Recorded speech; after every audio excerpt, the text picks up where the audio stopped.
to episode 357. I'm here with Ryan Satterfeal. I just want to say thank you for being a guest on my talk show. Thank you, Keith. And for people who want to know what my talk show is about, the whole point of my talk show is to show people that even with having a learning disability, I can still amount to something. And at the same time, I'm able to turn myself into an example for people out there dealing with any types of learning disabilities and disabilities. That you should never give up. You should prove to them you can still amount to something. Labels do not dictate who you are and who you're going to be. So you should prove them. Hashtag break the labels. So that being said, a half hour, 35 minutes of your time.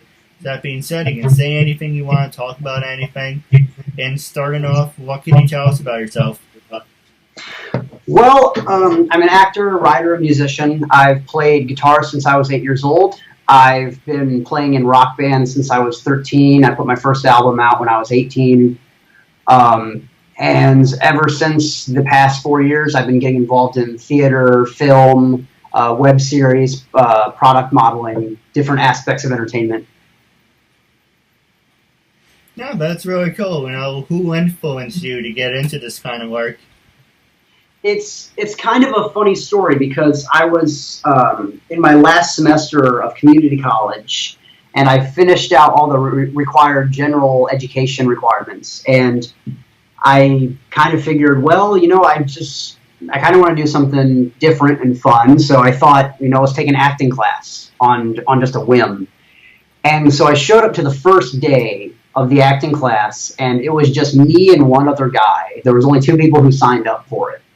So the professor was on the phone with the administration, and he said, well, I have 2 options. I can cancel this class, and you won't be able to take it, or I can put you in my advanced acting class.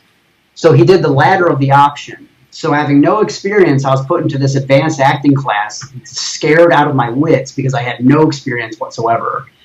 But I pushed forward and ended up getting an A in the class, and I had a blast. It was a great time. It was just a really great team environment. It was really interactive, really connective, and it was very similar to playing live music in the entertainment aspect, but then when I transferred to a full-fledged university, I was going to go into something different, but I was in the middle of signing up for classes for this separate major, and I was like, what am I doing? Because it was something I knew I wouldn't enjoy. So I got into and transferred into the acting program and got accepted into that and graduated summa cum laude with a high GPA, very well done, and it was a great program to go through, and it was really, it opens you up, and it was just good to be that interactive with so many people. So I've just been doing it ever since. But that's a great story. But who exactly influenced you? Like, were you a fan of Robin Williams, George Carlin? Like, what made you say this is what you wanted to do and do for the rest of your life? I don't know if it comes down to who. It really comes down to a what and the aspect of acting and entertainment, because you get to see all these people, whether it be Robin Williams, whether it be Meryl Streep, whether it be all these great people who have such a magnetic and magnificent aura about them, go in front of the stage, in front of the screen, and they release and they're themselves, but they're still very powerful, and you can tell they love what they do, and they're just living in it. And it's that element of vulnerability and risk, but also with strength and connection that just made me think, I don't see this in any other area. I don't see this in typical day-to-day jobs, but I see it here, and I like it, and I want to go forward with it because it makes you access another element of humanity. All right. Now, the next question I was going to ask you, I saw on your IMDb that you were in a couple films. You've done a couple films. Yes. What were some of your favorite films that you did, and what were the steps you had to take to get into that? Pretty much everything I've done, I've had fun with. Awake, the latest film I just did, is down in a few film festivals down in Los Angeles, and it just got accepted into Peekskill in New York. Awake was a coming-of-age drama about college-age kids, and they're just trying to figure things out. They have a lot of interpersonal drama. There's a lot of weaving and connecting storylines between characters. It's very similar to like a Tarantino film, like the film Crash, where all the storylines are separate, but then they intertwine halfway through the film. So I thought that was a really, really neat way, just a really neat story structure to go and find out how those characters' lives, who seem very separate, all becomes a part of the same piece in the same chessboard. But another film I did, River City Panic, that was a really interesting comedy. It had a lot of wacky, farcical comedic aspects of it. I mean, we had a lot of support from the city itself, from the emergency services, allowing us to take control of some of the streets so that we could film some of the scenes and sets we did. I liked that because River City Panic was actually my first full feature that I was on set for a long period of time for. So it gave me, it opened my eyes and gave me an experience to what it would be to be on a set for a prolonged period of time with a lot of people going around. So it really kind of immersed me into that. All right.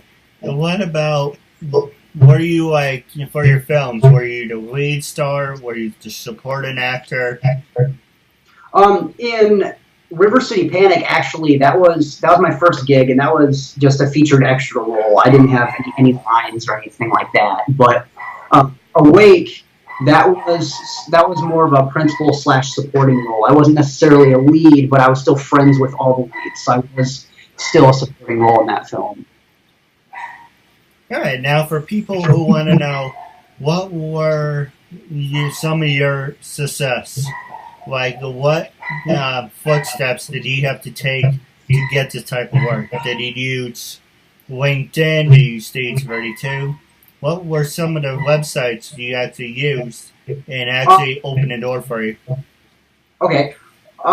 With the films that I've done recently, a lot of that was through friend connections and also through Facebook, because when I was in university, the film Awake, it was a student film. It was made with a lot of students from the university. It was directed by a student at the university. So it was through a lot of people in the program. But Facebook, there's a lot of groups on there that people can join to where they can connect with other actors, directors. Same with LinkedIn, but Facebook is growing in that area because there's forums and there's chat groups. There's a lot of support groups for people in the arts, whether it be music, whether it be acting, whether it be modeling. There's lots of posts and ways you can submit to things. There's also Actors Access, where I submit several submissions. I've gotten a few callbacks and done some self-tapes through Actors Access. There's different areas like Perform Inc. for Chicago. There's Theater in Chicago if you like to do theater. It's just a lot of it is online and meeting people, especially in the acting world, because the people you meet, your first impression, if they like you, they might refer you to other people who are directing things, other people who are casting things. It's very much a who you know and referral system. Granted, you have to have the chops and the talent, yes, but it is very much a referral and meeting people. Yeah, if that's the case, I would recommend it for anyone out there, and especially for you, you should check out Stage 32. Thank you, I will. Now, Stage 32 has everything. If you're looking for work or if you're looking for people to help you, there's, I always look people up on Stage 32. There's actors, producers, let's see, I almost said boom micers, but there's people who work the boom mics. There's like all these different hundreds and options. So just go to Stage 32. And yes, and I also use Facebook to network as well. There's some people in some groups that I think it was the LA actors that I got a couple people from. I got the New York acted. Let's see. I signed up to the New York, I think it was New York Exter, or it was the Exter, I don't know why exactly went out. I don't know if you can hear that. But it's like Exter. So it's basically, they send you an email and say, hey, we're looking for blah, blah, blah on Exters. And, it's funny. I signed up and I submitted my part for Jessica Jones. And it's like, oh, New York and Jessica Jones. I would love to be part of that. Never heard back. I'm like, okay. But, there's some things I would like to be part of. I would like to be part of Jessica Jones. I would like to be part of the Marvel universe, the DC universe. And passing it over to you, did you ever submit any of your stuff for Marvel or any TV shows that you wanted to be a part of? Oh, I've done a lot of online submissions. I'm sure I have. I'm trying to remember some of the specifics. Let's see. When I was still in college, a casting notice came up for The Walking Dead down in Atlanta, and I was really close to submitting and going for that. But it was, they were looking for extras. Granted, it was a compensated opportunity, but it would have been 6 weeks out of school, which that could have been very detrimental to my connections and my grades, because I stayed at school rather than trying to go out to Atlanta and do extra work for Walking Dead. I was able to forge more alliances and get more friends. But let's see, what else did I submit to? I was alerted when Harry Potter and the Cursed Child began casting for New York. I was really close to submitting for that because that was something I was very, very interested in. But again, it was bad timing, and sometimes bad timing happens. Yeah, I agree. And the next question I was going to ask you is, who were some of your favorite actors to work with, and who do you plan on working with? Let's see. My favorite actors to work with. Let's see. A lot of what I've done has been around kind of the central Midwest area. So it hasn't been anything that would be like A-list actors or people that are on Broadway or in LA or things like that. I haven't had the opportunity yet. I'm hoping for it. But I have worked with some magnificent actors who are from this area. A good friend of mine who was on, he was on Empire and Chicago Fire recently. My friend Bryson, I worked on a web series called Concessions with him. He's very great person to work with. He's very, very intense. He's very direct in his acting, and it's really fun being on the screen with him. I worked with a lot of, one of my directors was a fight director. I worked on the play Loyalties and Answers with him, John Tovar. He's fantastic. Everyone that I've worked with has been a pleasure to work with, really. I've worked with some great people in my time around here. No, absolutely. Now we're going to take a quick commercial break, and when we come back, we're going to pass over the show for you, and you can ask me anything. I know you have a list of questions you want to ask me. So when we come back, I definitely would like to hear it. Get a personal video message for yourself or as a gift for someone else. For personal connections, shout-outs, birthdays, proposals, weddings, and much more. Enter your details about yourself so the celebrity can record a personal video message especially for you, including details such as your name, age, birthday, hobbies, or whatever else you include. As soon as the video has been recorded, you'll get an email with your link so you can share it on social media or download and keep it. Celebrities record videos as and when they can, usually within 2 weeks. But if you want a video for a specific date and it does not look like it will arrive in time, you can cancel it and get an instant refund at the click of a button. There are hundreds of celebrities to choose from, and many more joining every day. Search by category or genre. Buy a gift voucher, get updates and offers, and encourage your favorite celebrities to join so they can connect with fans in a fun and unique way. Raise money for their charities, and much more. So order your video now for yourself or for someone else. I'm so bored.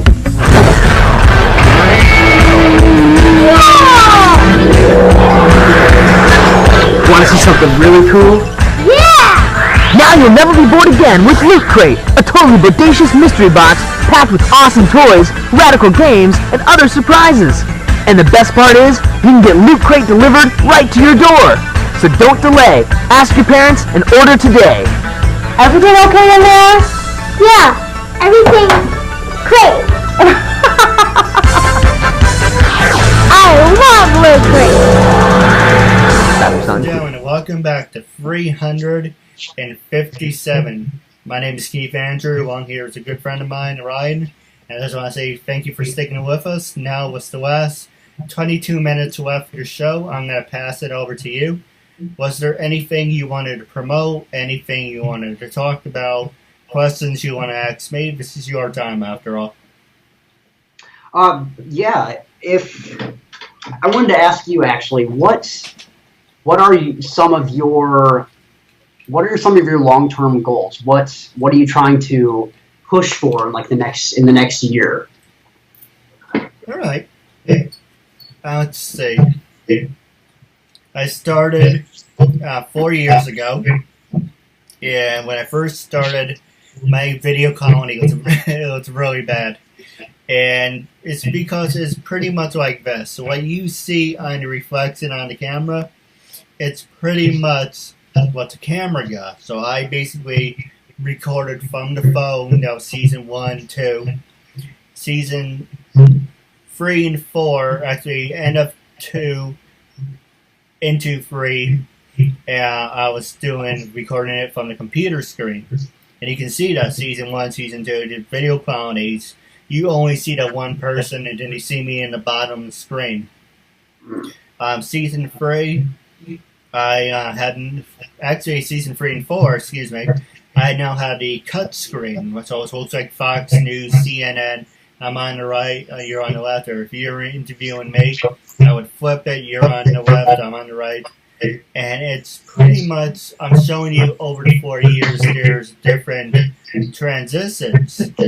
And when I went over the show, and I was asked this actually on the air, when I was being interviewed by Mark Melanie, I said at the time, I interview white people, black people, Spanish, Asian, I interviewed Americans, Canadians, French, Germans, Chinese, Japanese, Muslims. I interview everyone and everyone. Straight or bisexual or gay, doesn't matter.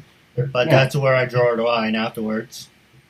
So basically, I give everyone a chance, and the question he asked me was, what can you tell me, what is next for you? And I was like, well, I've been doing single interviews.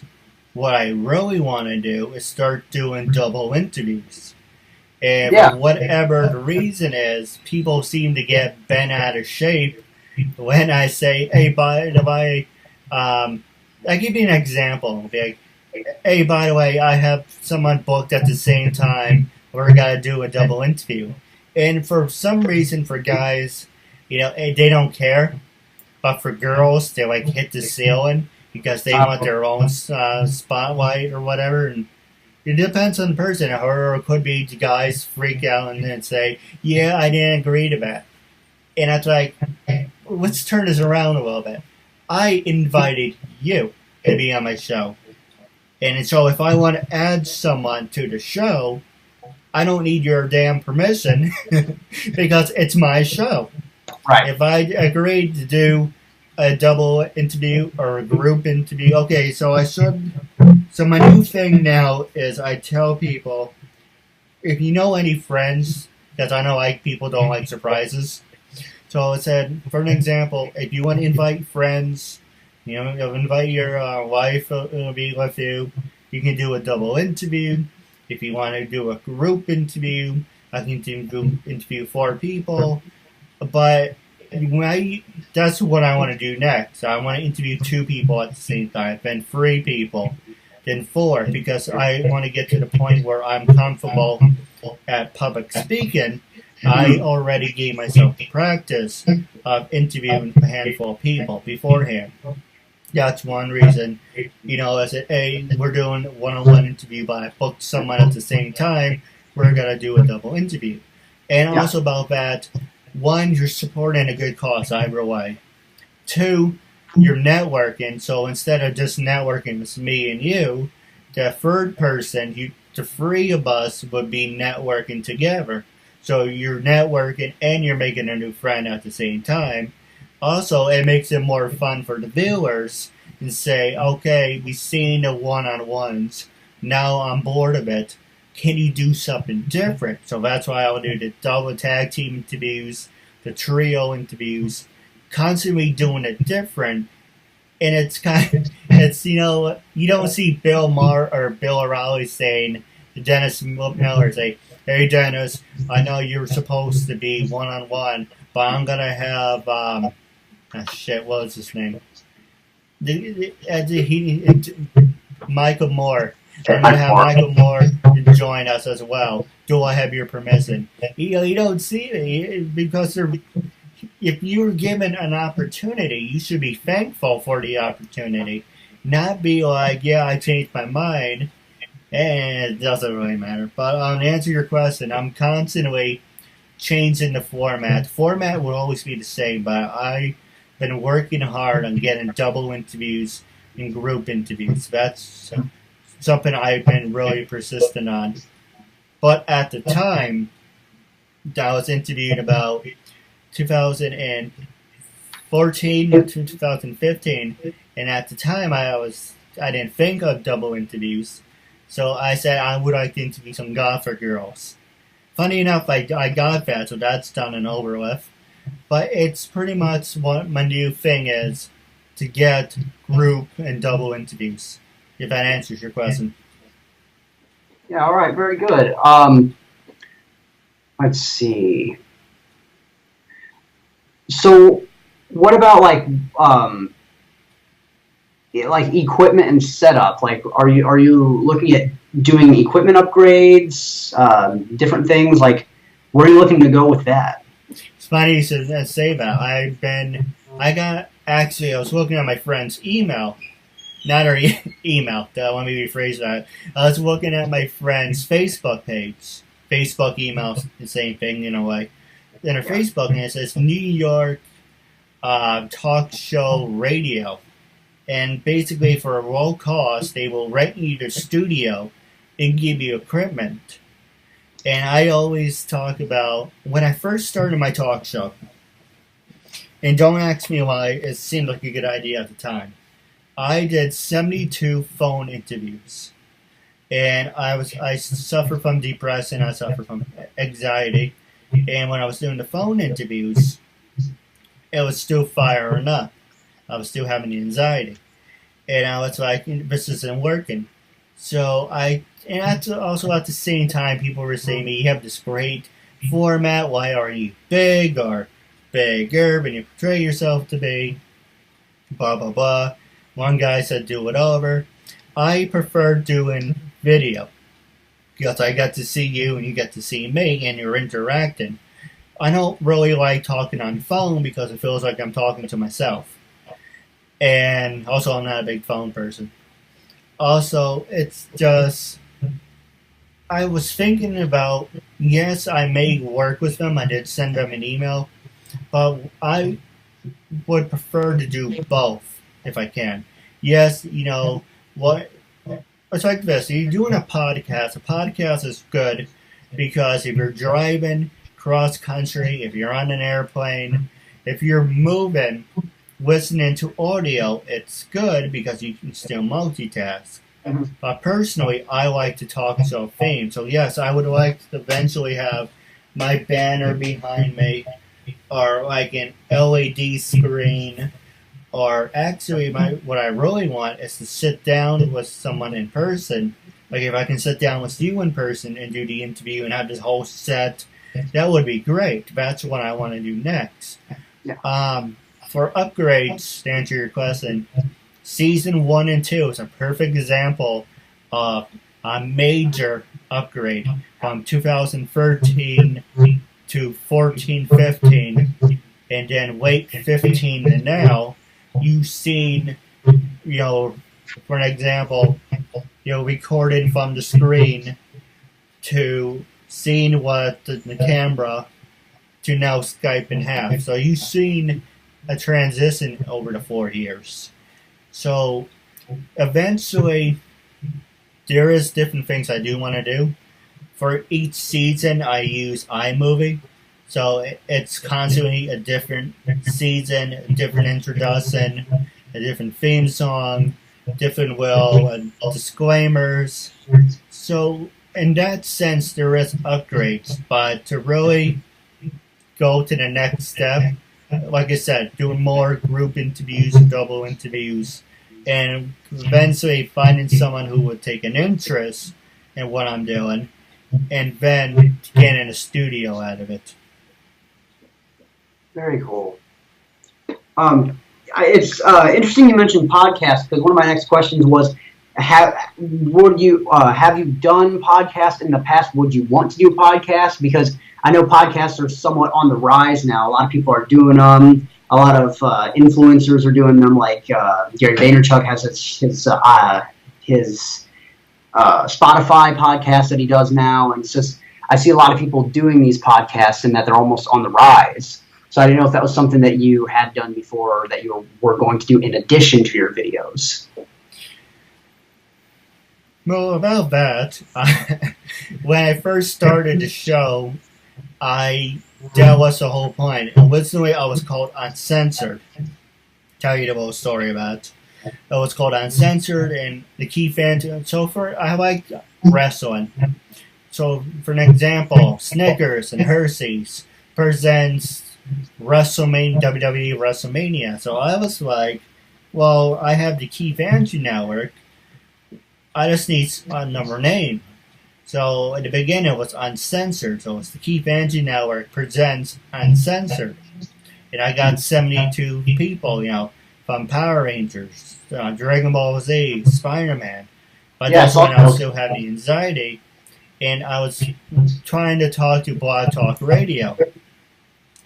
And I didn't really like the whole thing, because when I was on Blog Talk Radio, they're like, we don't want a lot of people with the same names. And I was looking at it, and everyone had Uncensored. I had it, you had it, my cat had it, my dog had it.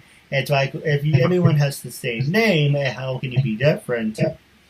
And it's something about audio, it doesn't grab the person. This, you can grab the person, and you can feel like you're actually there. And it's just, for audio, I was thinking about converting my interviews into audio, but at the same time, would that make a difference? Would people actually prefer that more than the video? I think the video has more impact for it. But long story short, I met this obnoxious actress. She basically took Uncensored and the concept of my show. And that was one reason why I decided to say, I'm not going to call myself Uncensored. I'm going to rebrand myself. Yeah. And I'm basically, I got up to 300, and this is, the permission form on each sign. Every interview I do a permission form. Basically, I introduce myself, tell you the concept of the show, and basically you agree to let me interview you. Unfortunately, I wasn't doing that in the very beginning. So I was taking people at their word. So once I got up to 300, they were getting, some smart asses were being like, yeah, I don't like the video quality. My agent said, my publicist said, can you take it down? It's degrading to be with people like you. I thought this would help me with my career. So I said, you know what? Screw it. This is a perfect opportunity to take it down and start over from scratch. So I took everything down and I said from uncensored. I was like, well, I had the KeithAndrewNetWork name for a while. You know, it's funny, the KeithAndrewNetWork name had different variations to it. You know, I had it since 2004, but it was like the KeithAndrewNetWork. It was the KeithAndrewNetWork Inc. and then Incorporated, and that drove people crazy. It's like you can't use Inc. and you can't use Incorporated because you're not a corporation. Right. So I said, fine, now this will be called the KeithAndrewNetWork. And so instead of making up little things like, you know, uncensored KeithAndrewNetWork, I said, you know what, I have my brand name, might as well use that for something. So that's why it's called KeithAndrewNetWork. Make a long story short. So basically, it was trial by fire. You know, someone took the name, and then on top of that, everyone who I did an interview with was throwing it back at me and saying, you know what, start from scratch. Here's the permission form. You sign it, you're going to stand by it. And that's pretty much, you know, the whole story. Right. All right, how about, let's see, you mentioned you've talked with people from Power Rangers, from WWE, from TNA. So did you have a celebrity interview that was just really like off the hook, that was something you held in really high regard, that you would consider like your premiere or your favorite? There's a couple that I really like, and I would like to get them back on the show. And there are a couple that were really bad. And one reason I don't like ECW is because with them, it's always hit and miss. But some ECW wrestlers I really like, and that's why I went on the whim and said, I really want you on the show. You know, like RVD, I try to reach out to. Bully Ray, I want him on the show. Devon, he thumbed his nose down on me. He didn't want me. He doesn't want to be on my show. I got Angel. I got Just Incredible. I am working on Raven. Joe Gertner I'm working on. Al Snow I'm working on. WCW I got. And then just was going back to the demo. I did a demo interview with Sonny Ono. I thought it was a real good interview. He basically said he didn't want people to see it. I interviewed Stevie Ray. He didn't sign the permission form, so I couldn't use it. I interviewed Vince Russo. I'm trying to get Dawn Marie on the show. I have endorsements from, you know, Celebrity VM. I got endorsements from Marlena Perez, Velvet Sky, Angel Love, Brooke Adams, Chrissy Hemme, Christopher Daniels. I got a shout out from Jet Jarrett. I had Jet Jarrett on the show. It's funny about that, but it also got me annoyed. When I got a hold of Jet Jarrett, or his PR, I said, well, I only do video interviews. Okay, sure, this Friday, blah, blah, blah, you're going to have Double J. And I said, so we're using Skype, but your camera off. And he said to me, no one told me this was going to be a video interview. And I went, okay, I'm not going to throw away this opportunity. Fine. Just for him, I made an exception for an audio. Since I really don't do audio, because like I said, it's just, you hear, but you don't see it unless you're doing other things. Yeah. Kurgan Mayhem was one of my favorite interviews. We still need to update that.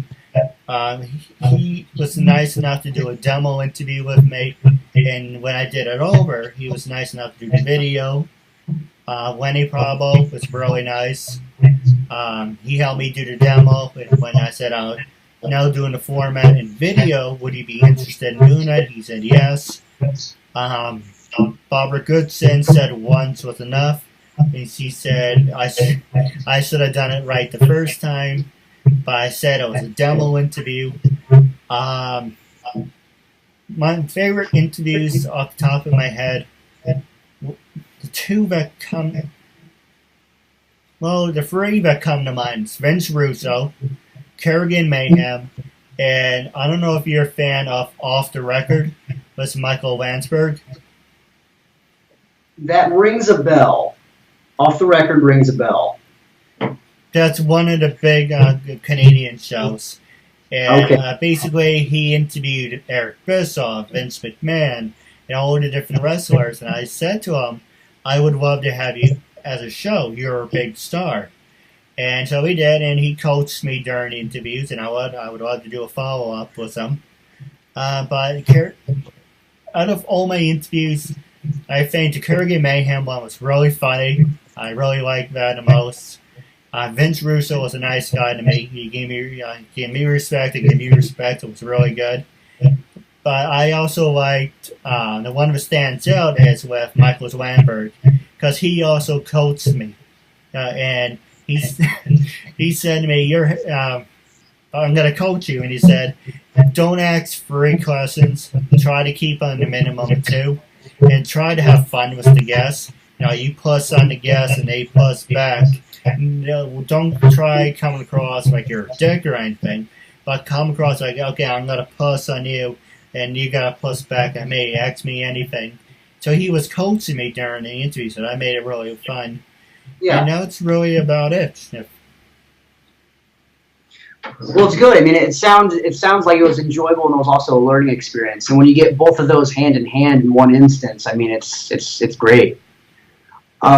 So who do you want next? Who do you got your eye on? Who are your prospects? Like who do you have at the top of the list that you're really, really going for?